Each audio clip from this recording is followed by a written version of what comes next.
नमस्कार, मैं अनंत विजय हूं और दैनिक जागरण हिंदी हैं हम में आपका स्वागत है। हिंदी हैं हम दैनिक जागरण का अपनी भाषा को समृद्ध करने का एक ऐसा उपक्रम है जिसके अंतर्गत कई प्रकल्प चलते हैं। हिंदी में मौलिक शोध को बढ़ावा देने के लिए ज्ञान वृत्ति, नए लेखकों को आगे बढ़ाने का प्रकल्प, लेखकों से बातचीत करने का प्रकल्प, सानिध्य, इसके अलावा और भी कई सारी चीजें आप जान सकते हैं हिंदी हम के बारे में। आप जागरण हिंदी.in वेबसाइट पर जाएं और वहां देखें कि हम हिंदी के लिए जागरण ने पहली बार वैज्ञानिक पद्धति से हिंदी में बेस्ट सेलर का प्रकाशन आरंभ किया और इसको एक विश्व प्रसिद्ध एजेंसी ने हमारे लिए किया। इसी प्रकार से कई सारे जो हमारे प्रकल्प हैं इसको लेकर वो चलते हैं। आप हमारी वेबसाइट जागरण हिंदी.in पर देख सकते हैं या आप हमारे यूट्यूब चैनल भाषा से जुड़िए या फेसबुक भाषा से जुड़िए या इंस्टाग्राम भाषा से जुड़िए पर जाकर सर्च कर सकते हैं, लाइक कर सकते हैं। और अगर आपको हमारी ये बातचीत पसंद आए तो आप हमारे यूट्यूब चैनल पर बने बेल आइकन को जरूर लाइक करें, सब्सक्राइब करें। मैं आपके साथ इस वजह से उपस्थित होता हूं कि मैं एक ऐसे व्यक्तित्व से आपकी बातचीत कराता हूं जिनकी कोई पुस्तक अभी आई हो और उस पुस्तक के मार्फत उनके विचारों को बृहत्तर हिंदी समाज को जानने का अवसर मिल सके। इसको हम जागरण वार्तालाप के अंतर्गत लेखकों से बात कराते हैं। आज हमारे साथ एक बहुत ही विशिष्ट अतिथि हमारे साथ स्टूडियो में मौजूद हैं। भारतीय जनसंचार संस्थान के महानिदेशक और कई पुस्तकों के लेखक और बहुत अधिक तीव्र गति से लेखन करने वाले, बहुत स्तरीय लेखन करने वाले डॉक्टर प्रोफेसर संजय द्विवेदी जी हमारे साथ हैं। संजय जी, आपका जागरण के स्टूडियो में बहुत बहुत स्वागत है। संजय जी की एक पुस्तक आई है अमृतकाल में भारत, ये यश पब्लिकेशन से प्रकाशित है और इस पुस्तक के नाम को अगर आप सर्च करेंगे तो अमेज़न पर ये बेस्ट सेलर नंबर 1 है। बहुत बहुत बधाई संजय जी। बहुत कम समय में, मुझे लगता है कि 10 दिनों में बेस्ट सेलर हो गई ये किताब और इसका प्रथम संस्करण बिक गया होगा, ऐसी आशा मैं करता हूं। और किताब बहुत सुंदर छपी है। इस पुस्तक का मूल्य मैं आपको बताता हूं पाठकों को। इस पुस्तक का मूल्य 599 रुपये, लेकिन मतलब हिंदी में ऐसी किताबें छप सकती है इसकी कल्पना जरा मुश्किल है। इसकी बाइंडिंग, इसके कागज, इसका लेआउट अगर आप देखें या इसका कवर अगर आप देखें, बहुत ही खूबसूरत। संजय जी, बहुत बहुत बधाई इस पुस्तक के लिए। अमृत काल में भारत अमृत काल में प्रवेश कर रहा है और आपने ये पुस्तक लिख दी। इसके पीछे उद्देश्य क्या है? उद्देश्य है कि एक बदलता हुआ जो भारत है, उस बदलते हुए भारत को, एक आकांक्षावान भारत को, अपने सपनों में रंग भरने वाले भारत को व्याख्यायित करना, उसको रेखांकित करना। पिछले कुछ समय से जिस तरह से परिवर्तन देश में दर्ज किए जा रहे हैं, वो सामाजिक क्षेत्रों में, आर्थिक क्षेत्रों में, सांस्कृतिक क्षेत्रों में, हर क्षेत्र में बदलाव आ रहा है। और भारत के जो लोग हैं, भारत की जो जनता है, जो बड़े निराशा, बड़े अवसाद में कभी हुआ करती थी और बड़े निराशा से अपनी राजनीति को, अपने समाज को देखती थी, उसमें एक तरह से उत्साह पैदा हुआ है, एक आकांक्षाएं पैदा हुई हैं और वो कुछ बदलता हुआ देख रहा है। उसको लग रहा है कि भारत में भी कुछ संभव हो सकता है, भारत भी कुछ कर सकता है, हमारे लोग भी कुछ कर सकते हैं। मुझे लगता है ये जो बदलाव है, ये जो परिवर्तन की पूरी बयार है, उस बयार की कुछ अनुभूतियाँ इस पुस्तक में हैं। और ख़ासकर सरकार के द्वारा जो प्रयास किए जा रहे हैं, क्योंकि सरकार के प्रयासों को उस तरह से मुख्यधारा के लोग रेखांकित नहीं करते, क्योंकि माना जाता है सरकार का काम तो काम करना है, फिर उसके काम को क्यों रेखांकित करना। पर मेरा मानना है कि हम लोग तो कम्युनिकेशन के विद्यार्थी हैं और विकास संचार के नाम से या डेवलपमेंट कम्युनिकेशन के नाम से एक पूरी विधा को हम पढ़ाते भी हैं। ये कोई पीआर का काम नहीं है। एक विकास संचार को एक विकास संचारक के रूप में दर्ज करना, एक जिस तरह सा डेवलपमेंट देश का हुआ है उसको किताब में दर्ज करना, ये इसकी कोशिश है। संजय जी, आपने इस पुस्तक की भूमिका में 2 चीज़ों ने मेरा ध्यान आकर्षित किया। एक तो उसका शीर्षक अमृतकाल अवसरों का जनतंत्र। ये अवसरों का जनतंत्र क्या है? मतलब इसको थोड़ा डिकोड करिए, इसे समझाइए दैनिक जागरण के हमारे साथ जुड़े पाठकों को। जैसे मेरा मानना है कि लोगों को लगता है कि आप अगर बहुत ताकतवर हैं, बहुत समर्थ हैं और आपके पास राजनीतिक शक्ति है, तभी आप कुछ हासिल कर सकते हैं। और एक लोकतंत्र को कई मायनों में जिस तरह से लोग व्याख्यायित करते थे कि लोकतंत्र बेईमानी बन के रह गया है, वो प्रभु वर्गों को ही शक्तिमान बनाता है, ताकतवर को और ज़्यादा ताकतवर बनाता है। पर मुझे लगता है कि ये डिजिटल एमर्ज के बाद, डिजिटल कंसर्न के बाद जो पारदर्शिता भी बढ़ी है, सरकारी कामकाज में लोगों की पहुंच बहुत बढ़ी है, लोग उसमें पार्टिसिपेट कर रहे हैं, और कोई भी लोकतंत्र जो है पार्टिसिपेशन से साकार होता है और सफल होता है। तो मुझे लगता है कि जो ये डिजिटल एरा, खासकर 1991 के बाद का जो भारत है, इधर के 25-30 सालों की जो यात्रा है, वो अपने आप में अद्भुत यात्रा है। इसमें सामान्य आदमी एम्पावर्ड हुआ है, अपने अधिकारों को लेकर के बहुत जागरूक हुआ है, वो सरकारी योजनाओं से भी लाभान्वित हुआ है, सरकार से वो लाभ भी लेना चाह रहा है, और बहुत नीचे तक सूचनाएं पर्कुलेट हो रही हैं। जो सूचनाएं, क्योंकि हम मानते थे 90 के दौर में कि सूचना ही शक्ति है, पर सूचना ने इस तरह लोगों को एम्पावर्ड किया है, ये हमने इन 30 सालों में, 91 से लेकर के 2023, इन 33 सालों में इसको हमने घटित होते हुए देखा है कि किस तरह से लोगों ने पार्टिसिपेट किया, अवसरों को बदला। और आपने देखा हर क्षेत्र में, राजनीतिक, सामाजिक, सांस्कृतिक, आर्थिक, हर क्षेत्र में ये बदलाव दर्ज किए जा रहे हैं। और नए नए लोग जो कल तक बहुत हाशिए पे थे या उनको मुख्य धारा में आने का अवसर नहीं मिलता था, वो लोग भी आ करके, लड़ करके, भिड़ करके अपनी जगह बना रहे हैं। इसको मैं एक तरह से अवसरों के जनतंत्र के रूप में देखता हूँ। ये सिर्फ नौकरियों का जनतंत्र नहीं है, ये इस तरह का भी जनतंत्र है कि सामान्य लोगों ने विविध विधाओं में अपने आप को स्थापित किया है। एक और चीज आपने इसमें लिखी है, जो अपनी बात कहने के पहले आपने बिल क्लिंटन को, अमेरिका के पूर्व राष्ट्रपति को, संजय जी ने कोट किया, और बड़ी खूबसूरत लाइन है।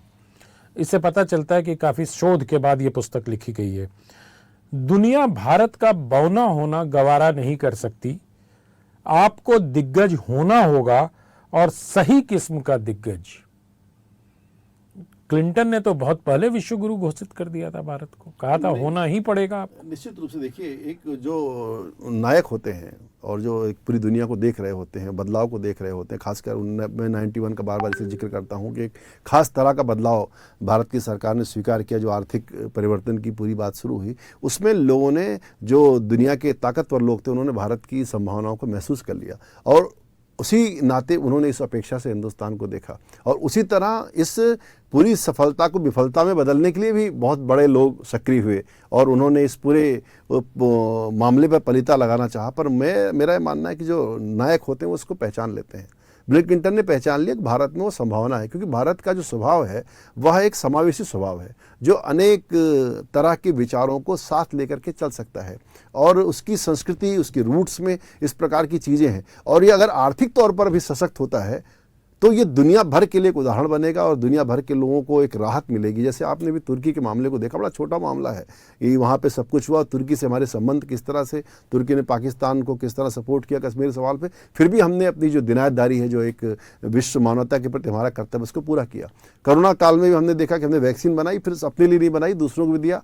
भारत सरकार की उसके लिए आलोचना भी हुई कि हमारे लोग तो लगी नहीं, आप बाहर भेज रहे हो। पर ये जो बड़ा दिल है हिंदुस्तान का, ये जो बड़ा दिल है, ये जो हम लोग सिर्फ वसुधैव कुटुंबकम कहते नहीं हैं, बल्कि उसको मानते भी हैं। और इस दौर में जब आर्थिक लड़ाइयाँ चल रही हैं, इतना मतलब एक एक पैसे की लड़ाई है, और दुनिया भर में आर्थिक मंदी है, तब भी हम अपनी दिनायतदारी से बाज नहीं आते। अफगानिस्तान की भी हम लगातार मदद कर रहे हैं। तो एक वैश्विक परिप्रेक्ष्य में हमें इसको समझना पड़ेगा कि अगर हम सशक्त होंगे, हम ताकतवर होंगे, क्योंकि हम ज़मीनें जीतने वाले लोग नहीं हैं, हम दिलों को जीतने वाले लोग हैं। जिसको अटल जी ने कहा, एक नहीं सशक्त मानव के हृदय जीतने का निश्चय, कि हम दिलों को जीतते हैं, हम ज़मीनों को नहीं जीतते। हम इस तरह की लड़ाइयों में फंसने वाले लोग नहीं हैं, बल्कि मानवता को सुख दे करके, मानवता का कल्याण करके पूरी विश्व सृष्टि का हम विचार करते हैं। इसके नाते इस बात को बिल क्लिंटन ने शायद कहा होगा, और आज सारी दुनिया इसको स्वीकार कर रही है। हमारे प्रधानमंत्री दुनिया भर के अंदर जा रहे हैं, तो इंडियन डायस्पोरा की ताकत तो है ही, पर हमारी भी कहीं ना कहीं सामर्थ्य बढ़ी है, और हमारी विश्व मंच पर जो एक आवाज़ है वो प्रखर होकर सुनाई दे रही है।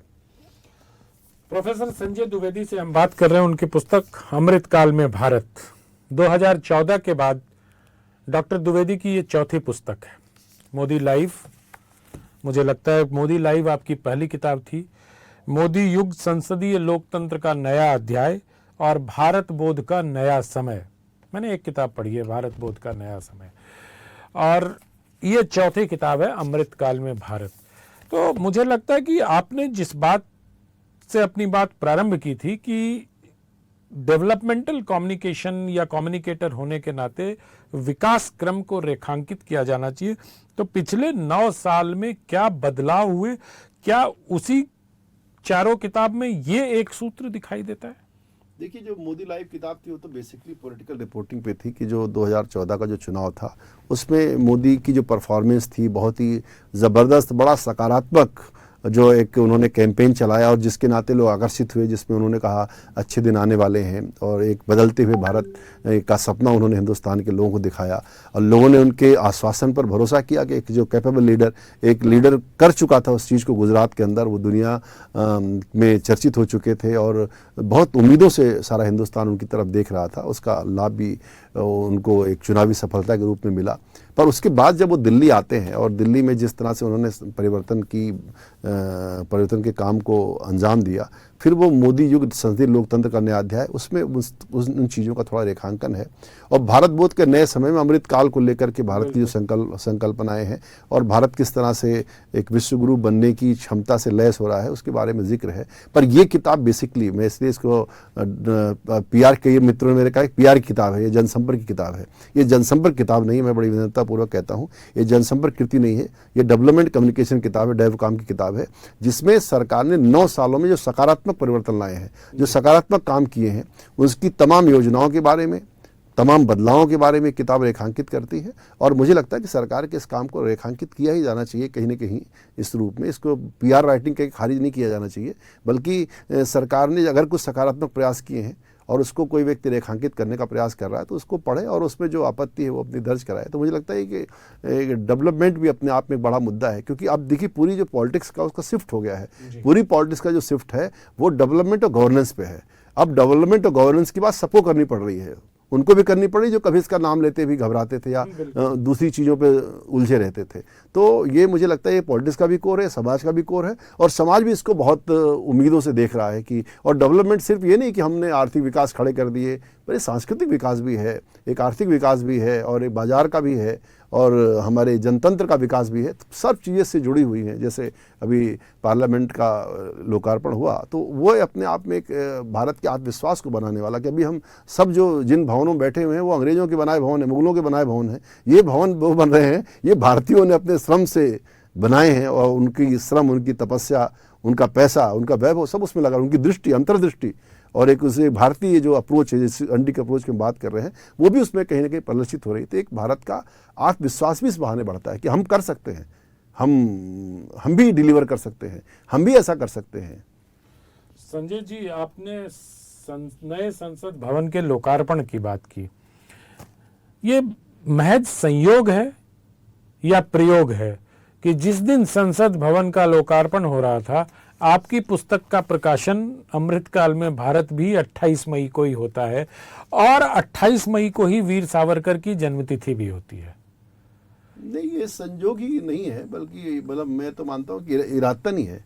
अच्छा, हाँ, इरादतन ही। मैंने वीर सावरकर जयंती के दिन ही इस पुस्तक को लाने का फैसला किया और मेरी जो संपादकीय मैंने इसका लिखा है, जो प्रकथन लिखा है, उसमें बाकायदे तारीख लिखी है वीर सावरकर जयंती की। तो मुझे लगता है कि आप कोई एक बड़ा काम कर रहे हैं, कोई बड़ा सपना देखते हैं, तो किसी न किसी नायक की उसमें स्मृति होनी चाहिए। जैसे भारत बोध का नया समय जो मेरी किताब है, बाबा साहब अम्बेडकर की जयंती पर प्रकाशित हुई है, ये सावरकर जी की जयंती पर प्रकाशित हुई है। तो एक उसके पीछे सोचता है, एक तो एक है 30 तारीख को सरकार अपने 9 साल पूरे कर रही है, एक तो ये भी था।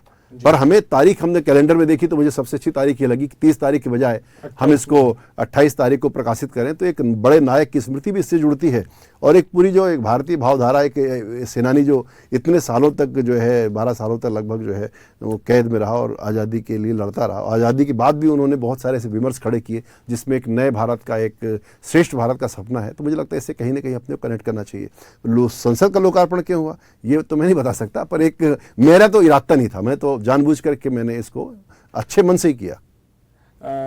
अच्छे मन से किया प्रयास हमेशा अच्छा ही होता है, फलदायक नहीं कहूँगा मैं। संजय जी, आपके इस किताब में एक चैप्टर है, एक अध्याय है, एक देश एक चुनाव, और आपने उस अध्याय में आपने ये बेसिक प्रेमाइस लिया है कि ऐसा होना चाहिए। और संजय द्विवेदी जी का कहना है कि 25 वर्ष से इस पर चर्चा हो रही है, बहस हो रही है, क्यों होना चाहिए एक देश एक चुनाव? देखिए, मुझे लगता है कि अडवाणी जब उप प्रधानमंत्री थे उस समय इस तरह की डिबेट शुरू हुई और इतने बड़े जनतंत्र को चलाना, लगातार देश में चुनाव होना, चुनाव के दौरान कोई काम ना होना, पूरी नौकरशाही का बैठ जाना घरों पे, नेताओं का चुनाव में व्यस्त हो जाना, तो एक डेमोक्रेसी के लिए बहुत बोझ की तरह चुनाव आते हैं और सारे विकास के काम रुक जाते हैं। तो एक तो सबसे जो बड़ी चीज़ है कि पूरे देश को पूरे 5 साल चुनाव में उलझाए रखना, उससे जो एक विकास की जो प्रक्रिया है वो कहीं ना कहीं बाधित होती है। सबसे बड़ी बात यह है कि एक तो हम इतना पैसा इस पूरे एक्सरसाइज पे खर्च करते हैं, एक साथ हम 2 वोट भी दे सकते हैं। हम नगर पालिका में इस तरह के प्रयोग करते हैं, हम पार्षद को भी वोट देते हैं और नगर पालिका अध्यक्ष को भी वोट देते हैं, मेयर भी चुनते हैं, अपना पार्षद भी चुनते हैं। तो इस प्रकार के प्रयोग हम छोटे चुनाव में कर रहे हैं, बड़े चुनाव में प्रयोग क्यों नहीं कर सकते हम अपनी पार्लियामेंट के लिए। और यहाँ भी जैसे आप छोटा चुनाव देखिए, दिल्ली यूनिवर्सिटी का छोटा चुनाव है, अपने कॉलेज का भी प्रेसिडेंट चुन रहे हैं, डीयू का प्रेसिडेंट भी चुन रहे हैं। तो ऐसा नहीं कि प्रयोग नहीं हो रहे हैं, प्रयोग हो रहे हैं, नगर पालिकाओं में हो रहे हैं, स्थानीय निकायों में हो रहे हैं, छात्र संघों में हो रहे हैं, यहाँ भी हम कर सकते हैं। तो एक बड़े फलक पर सोच करके, विचार करके कैसे क्या हो सकता है, मैकेनिज्म तो सरकारों को ही निकालना पड़ेगा, संस्थाओं को निकालना पड़ेगा, पर इस पर एक बहस शुरू हुई है, क्योंकि लोकतंत्र में बहस से ही चीज़ें निकलती हैं। जब बहस होगी, बहस से जनमत बनेगा। अगर इसके पक्ष में जनमत बन जाता है तो निश्चित रूप से किसी न किसी दिन सरकारों को इसके लिए बाध्य होना पड़ेगा और इस पर वो आएंगे। आप भारतीय जनसंचार संस्थान के महानिदेशक हैं और खुद को अभी आपने संचारक भी कहा है। एक चैप्टर इसमें प्रधानमंत्री, इस किताब अमृत काल में भारत में एक अध्याय प्रधानमंत्री के वक्तृत्व कला, उनके संचारक, कम्युनिकेशन एक्सपर्ट होने पर भी है। आपने किन पैमानों पर प्रधानमंत्री के उस भूमिका को इस किताब में आकलन किया है, कुछ पाठकों को बताइए ताकि वो इस पुस्तक को खरीदें और प्रधानमंत्री के संचार, कुशल संचारक होने के और उनके वक्तृत्व कला की जो क्षमता है उसको सूक्ष्मता से समझ पाएं। देखिए, मुझे लगता है कि श्री नरेंद्र मोदी ने कम्युनिकेटर के रूप में, आला कम्युनिकेटर के रूप में अपने को सर्वश्रेष्ठ कम्युनिकेटर के रूप में स्थापित कर दिया। इसके लिए हमारे ये संचारक उसको रेखांकित करें ना करें, जनता इस चीज़ को मान चुकी है, लोग इस चीज़ को मान चुके हैं। क्योंकि देखिए, वो अकेले अपनी वाणी से सम्मोहित नहीं करते, वो अपनी वाणी से, वो अपनी बॉडी लैंग्वेज से, देह भाषा से, वो अपने वस्त्रों से, वो हर चीज़ से संबोधित करते हैं। और जो मन की बात के जिस तरह से उन्होंने एपिसोड किए, अभी 100 एपिसोड पूरे हो गए, जिस तरह से उन्होंने संवाद किया, एक इतने बड़े राजनेता का अपने देश की जनता से लगातार बात करना और उस पूरी बातचीत में कोई राजनीतिक संवाद न करना, ये अपने आप में मुझे लगता है बहुत बड़ा उदाहरण है। और जिस तरह वो चुनाव के कैंपेन करते हैं, फिर इसके बाद पूरे समय वो संवादरत रहते हैं। आप देखिए, ट्विटर पर उनकी फॉलोइंग देखिए, फेसबुक पे उनकी फॉलोइंग देखिए, इंस्टाग्राम पे उनकी फॉलोइंग देखिए, मतलब सोशल मीडिया के भी स्टार हैं, पब्लिक मीटिंग्स के भी स्टार हैं, पर्सनल मीटिंग के स्टार, मतलब आप कह नहीं सकते कि कहाँ वो कम्युनिकेट नहीं कर रहे हैं। उनके चलने में, उनके उठने में, उनकी बात करने में, उनके इंटरव्यूज़ को आप देखिए, मतलब एक जो ईमानदारी उनकी ज़िंदगी में है, जिस तरह की उनकी जीवन का संघर्ष है, वो सब कुछ दिखता है। और मुझे लगता है कि जो हार्ट टू हार्ट कम्युनिकेशन होता है, मैन टू मैन कॉन्टैक्ट होता है, उस चीज़ को लेके चलते हैं, हृदय से हृदय का संवाद करते हैं, मैन टू मैन कॉन्टैक्ट करते हैं और कॉमन आदमी उनसे अपने को कनेक्ट कर पाता है। सबका संवाद की सबसे बड़ी सफलता ये है कि जब आपके संवाद पर लोगों का भरोसा हो जाए कि नरेंद्र मोदी मेरे लिए बोल रहे हैं, नरेंद्र मोदी मेरे लिए कर रहे हैं, नरेंद्र मोदी मेरी ही बात कर रहे हैं और जैसा मैं सोचता हूँ वही प्रधानमंत्री बोल रहे हैं। ये जो उनका एक कनेक्ट है लोगों के साथ, और आपने देखा होगा कि हर आयु वर्ग के लोगों के साथ उनका संवाद और है। जब वो मजदूरों के बीच में होते हैं, वो चाहे पार्लियामेंट बना रहे मजदूरों के बीच में हो, चाहे वो काशी विश्वनाथ मंदिर के निर्माण में लगे मजदूरों के साथ बैठे हों, या किसी बच्चों के संवाद में वो हों, तो किस तरह से वो बच्चों से संवाद करते हैं, किस तरह वो अपने कार्यकर्ताओं से संवाद करते हैं। मुझे लगता है एक बहुत बड़ा मोटिवेशन पॉइंट उनका है। एक मोटिवेशनल स्पीकर जिस क्षमता से लैस होता है, वो क्षमताएं उनके पास हैं। फिर उनकी जो ईमानदारी है, उनका जो उनके पीछे अतीत है, उनका जो उनके जीवन का जो संघर्ष है, उसके साथ साथ इस देश के प्रति जो उनका समर्पण है, ये सब मिलकर के उनकी एक तरह से कम्युनिकेशन को ताकतवर बनाते हैं। देखिए, मैं कितनी भी अच्छी बातें करूं, पर मेरा अतीत भी मेरे साथ चलता है, मेरी छवि भी मेरे साथ चलती है।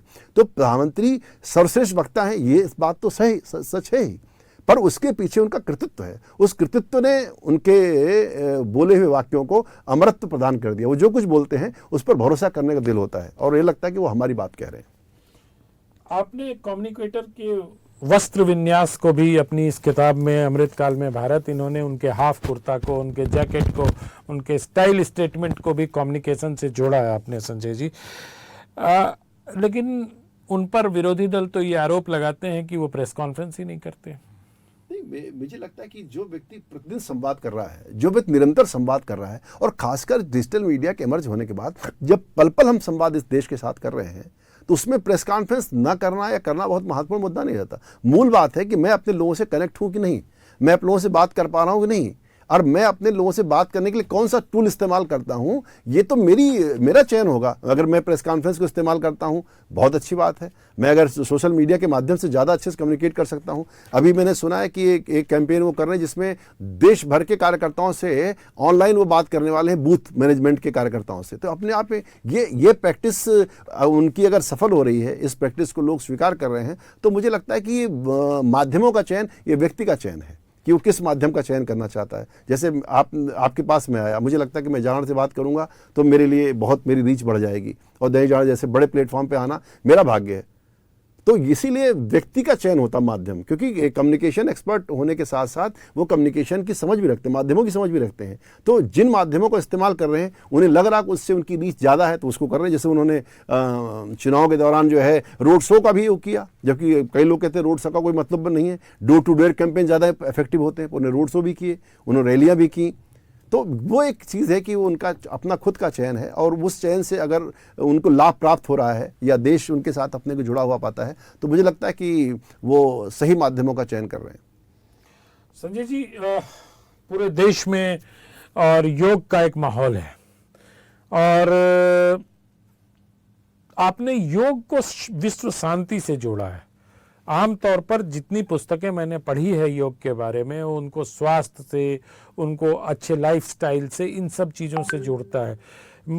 पहली बार मेरी नज़र में, हो सकता है ये मेरी सीमा हो, लेकिन पहली बार मेरी नज़र में एक लेखक का एक अध्याय में इस बात का उल्लेख करना और उस पर विस्तार से प्रकाश डालना, मैं पढ़ूंगा नहीं, आपसे जानना चाहूंगा कि योग का विश्व शांति से जुड़ाव कैसे है। देखिए, योग के बारे में हम जब बात करते हैं, प्राणायाम के बारे में बात करते हैं, ध्यान के बारे में बात करते हैं, 3 अलग अलग विधाएं हैं, योग, ध्यान, प्राणायाम, तीनों जुड़ के आती हैं। मुझे लगता है कि ये जो अकेली चीज़ है, ये सिर्फ शरीर के लिए नहीं है। शरीर के लिए तो बहुत सारी कसरत बनी हुई है कि आप कसरत कर लो, जिम में चले जाओ, आप जाते भी हो, कहीं भी जा सकते हो। अपने स्वास्थ्य के लिए हमारे पास अनेक उपाय हैं, दौड़ना उपाय है और तैरना उपाय, बहुत सारे हम उपाय करते हैं स्वास्थ्य के लिए। पर योग, प्राणायाम और ध्यान, जब इन विधाओं में हम जाते हैं, ये सिर्फ शरीर का विचार नहीं करते, ये मन का भी विचार करते हैं, हमारे मन को भी शांत करते हैं। हमारा मन भी उससे शांत होता है, और जब मन शांत होगा तो विश्व भी शांत होगा। अगर लोग कूल होंगे, शांत होंगे, तो जो 2 गाड़ियां टकरा गईं, उतर के फिर वो उन्होंने एक दूसरे बाहें चढ़ाई, गुस्सा किया, पर ऐसा भी हो सकता है कि वो अगर अच्छे लोग हैं, वो मुस्कुराकर एक दूसरे को सॉरी बोल के आगे बढ़ जाते हैं। तो मूल बात है कि जिस तरह गुस्सा, जिस तरह का स्ट्रेस, जिस तरह का तनाव, जिस तरह के फ्रस्ट्रेशन लोगों के अंदर बढ़ रहे हैं, जिस तरह छोटी छोटी बातों पे लोग कत्लो गारत में उतारू हो जाते हैं, और आप देख रहे सारी दुनिया के अंदर इतना खून बह रहा है, रोज़ सबसे अधिक इंसानी खून इस दुनिया में बहता है। तो कहीं ना कहीं मन बहुत अशांत है लोगों का। जरा सी बातों पे लोग वो नहीं कर पाते। लोग लव मैरिज करके आते हैं, 1 हफ्ते में तलाक दे देते हैं। ये कहीं ना कहीं मन के अशांत होने की जो प्रक्रिया है, उसके नाते ये चीज़ें संभव हो रही हैं। मुझे लगता है कि ये जो हमारी भारतीय पद्धति है, इस भारतीय पद्धति में हम ध्यान का, योग का, प्राणायाम का अपने जीवन को सुख शांत बनाने के लिए उपयोग करें, स्वास्थ्य के लिए उपयोग करें। पर सबसे जो बड़ी चीज़ है कि ये मन की जो शांति है, वो हमें कहीं ना कहीं देती है। संजय जी, इस संजय जी के पुस्तक में एक और चीज ने मेरा ध्यान खींचा, एक और अध्याय ने ध्यान खींचा, वो है श्री अन्न। संजय जी ने मिलेट्स लिखा है उसको, क्योंकि ये संचार के व्यक्ति हैं, ये जो आम लोगों तक पहुंचता है, उस भाषा में बात करते हैं। मिलेट्स को लेके जो प्रधानमंत्री ने जिस प्रकार से इसको वैश्विक, हम लोगों के यहाँ कहा जाता था अरे मोटा अनाज है, जानवर को खिला दो, ये खिला दो, उससे उसको पर्यावरण से जोड़ते हुए जिस प्रकार से कम पानी की आवश्यकता हो, तो भविष्य के भोज्य पदार्थ के तौर पर जिस प्रकार से उसको किया गया, उसका आकलन किया आपने इस पुस्तक? देखिए, मुझे लगता है कि हम बहुत गहरी स्वास्थ्य चिंताओं से गुजर रहे हैं जी, और उसका सबसे बड़ा कारण है कि हमारे खेतों में जो पेस्टिसाइड डाला गया, जो रसायन डाला गया, उसके नाते जो उपज पैदा हुई, उसके नाते आज अन्न ही हमारा एक तरह से शत्रु बन गया है। उस अन्न के नाते भी बहुत सारी बीमारियां हमारे शरीर के अंदर प्रवेश कर गई और उनका कोई इलाज नहीं है। इसलिए आपने देखा कि पिछले कुछ सालों में लोग जैविक खेती की तरफ लौटे हैं, रासायनिक खादों का उपयोग न करें इसकी तरफ लौटे हैं, और अब तो बाज़ारों में काफ़ी चीज़ें उपलब्ध हैं। और ख़ासकर जब मोटे अनाज पर प्रधानमंत्री गए, तो देखिए मोटे अनाज के माध्यम से एक तो आर्थिक तंत्र हमारा सुधरता है कि भारत एक तरह से बहुत बड़ी आबादी हमारी गांव में है और गांव पे निर्भरता है, तो एक पानी की समस्या भी है, सामान्य किसानों को जो बाहर का बीज वो खरीदते हैं वो भी खरीदने की उनकी समस्या है। तो एक पूरी इकोनॉमी इसके साथ जुड़ी हुई है कि अगर हम इस अनाज पे लौटते हैं तो ये किसानों की खुशहाली में भी एक तरह से वो है। दूसरा ये कि हम अपने घर वापसी कर रहे हैं एक तरह से, जैसे विचारों घर वापसी हो रही है तो विचार अकेले नहीं आते, विचार खान पान है ना। जैसे हम आज़ादी की जब लड़ाई लड़ रहे थे तो हमने स्वराज की बात की, तो स्वराज में सिर्फ ये नहीं आ कि अंग्रेज चले गए और हमारे लोग आकर के बैठ गए, हमारा राज आ गए। इसमें सब कुछ है, इसमें खान पान है, इसमें वेशभूषा भी है, इसमें सब कुछ है। हमारे पूरे जीवन को चलाने वाली जितनी विधाएं हैं वो हमारे आधार पर खड़े हों। तो हम अन्न भी अपना नहीं खा रहे थे, दरअसल हम अन्न भी पराया अन्न खा रहे थे। अब हम अपने अन्न पर लौटे हैं और वो हमारा श्री अन्न है। तो एक तरह से विचारों की भी घर वापसी है, अनाज की भी घर वापसी है। जो अनाज हमारे घर से बाहर हो गया था वो अनाज हमारे घर वापस आ रहा है और हम अपने मूल पे जा रहे हैं। क्योंकि मैंने अपने जब गांव में मैं छोटा था तो मैं गर्मियों की छुट्टियों में अपने गांव जाता था, नाना के यहाँ जाता था, हम सामा का चावल खाते थे। अभी मैंने पिछले 20-25 सालों में हमारे यहाँ पैदा होने ही बंद हो गया, अब वो नहीं खाते, ना सामा, ना कोदो, ना कुछ। तो अब फिर से एक तरह से हम, जैसे हमारी 91 के बाद हम एक तरह से नया भारत बनते देख रहे हैं और 2014 के बाद उसकी गति बहुत तेज हुई है। तो एक प्रकार से ये विचारों की घर वापसी है, ये अन्न की घर वापसी है, ये हमारी संस्कृति की घर वापसी है और एक तरह से पुनर्पाठ हम अपनी परंपरा कर रहे हैं। जो जो चीज़ों को हमने विसरा दिया, जिन जिन चीज़ों को हमने छोड़ दिया, अपनी आज की आधुनिकता के साथ साथ तालमेल बना के उन चीज़ों को भी अपने घर में वापस लाना चाहते हैं। संजय जी, हम कार्यक्रम के अंतिम चरण में पहुंच रहे हैं। हिंदी है हम हमारा कार्यक्रम है और इस अमृतकाल में भारत, इस पुस्तक में प्रोफेसर द्विवेदी ने डिजिटल क्रांति और हिंदी के बढ़ते संसार पर भी प्रकाश डाला है। मैं चाहूँगा कि उसके बारे में थोड़ी जानकारी हमें दें, फिर एक प्रश्न और पूछूंगा। देखिए, मेरा मानना है आनंद जी कि हिंदी और भारतीय भाषाओं का भी अमृतकाल है, क्योंकि हिंदी और भारतीय भाषाओं के पक्ष में इतना अच्छा वातावरण कभी नहीं था। क्यों है ये आप जानते हैं। और मुझे लगता है कि ये जो डिजिटल क्रांति हुई, उस डिजिटल क्रांति ने हमारी सभी भाषाओं को वैश्विक भाषा में बदल दिया। कल तक हमारी भाषाएं बंगाल में, महाराष्ट्र, मराठी महाराष्ट्र में, केरल में, मलयालम, ऐसी हमारी भाषाएं अपने अपने राज्यों में सिमटी रही होंगी, पर डिजिटल क्रांति ने हमारी भाषाओं के लिए एक तरह से वैश्विक राजपथ बना दिया है। ग्लोब पर कहीं कोई देश नहीं जहाँ पर हिंदुस्तानी रहता ना हो। और इस नाते यूट्यूब के माध्यम से, बाकी सोशल मीडिया के माध्यम से हमारी जो भारतीय भाषाएं हैं वह इसमें वैश्विक प्रयाण कर रही हैं। जैसे आपका एक कार्यक्रम है, आप इस कार्यक्रम का कोई भूगोल नहीं है, हम आप दिल्ली में बात कर रहे हैं, पर इसको सिर्फ जागरण के पाठक नहीं देखेंगे, बल्कि जागरण की जो वैश्विक दुनिया है जागरण की, वहाँ भी इसको लोग देख सकते हैं, सुन सकते हैं। और मैं अपने व्हाट्सएप से अपने दोस्तों को भेज दूं तो वो भी इसको रिकॉल करके इसको देख सकते हैं। तो एक मुझे लगता है कि जो हमारी एक आबादी थी हिंदुस्तान की, उसकी पाठकों की, उसकी समस्या थी कि हिंदुस्तान के अंदर हमारी भाषाएं पढ़ी और बोली जा रही थी। आज हमारे ई पेपर, आज हमारा डिजिटल, आज हमारी सब चीज़ें दुनिया भर में प्रवास करें, हमारी कलाएँ, हमारा खान पान, हमारा भोजन, हमारा श्री अन्न, हमारी जितनी भी, योग भी मैं तो कहता हूँ, जितनी चीज़ें हैं, आपने देखा होगा बहुत छोटे छोटे यूट्यूबर आज जो है अपनी संस्कृति का प्रचार कर रहे हैं, अपनी अपनी भाषाओं में बोलियों में बल्कि कर रहे हैं। आपने देखा भोजपुरी को स्टार वैल्यू हासिल हो गई है और जो है मिथिला के लोगों को, मतलब हर जितनी हमारी बोलियां हैं उसमें लोग जाके काम कर रहे हैं और दुनिया भर में लोग उनके गुण ग्राहक बैठे हुए हैं। तो ये अपने आप में मुझे लगता है कि भारतीय भाषाओं को डिजिटल क्रांति ने बहुत सशक्त किया है। पहले हम ट्रेनों को उदाहरण देते कि ट्रेनों के नाते हमारी भाषाएं फैल रही हैं, आज हम ट्रेन की बात नहीं करते, आज डिजिटल ने हमारी भाषाओं को वास्तव में बढ़ाया है। सिनेमा का जैसे एक योगदान था, सिनेमा तो विदेशों तक चला गया, पर डिजिटल क्रांति ने दरअसल, ये क्योंकि 24/7 है, डिजिटल का सूरज तो डूबता नहीं है, तो ये भी नहीं कि आज अभी कार्यक्रम चल रहा तो कल नहीं देख सकते, कभी भी देख सकते हैं। तो अब इसके आर्काइवल वैल्यू भी है।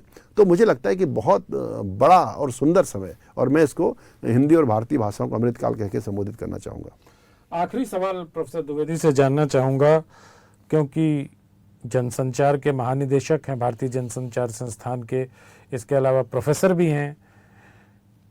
राष्ट्रीय शिक्षा नीति की बात हमसे छूट न जाए, इसलिए मैं थोड़ा सजग था और मैंने इसलिए लिख लिया था यहाँ। आमतौर पर मैं नोट नहीं करता अपने प्रश्न।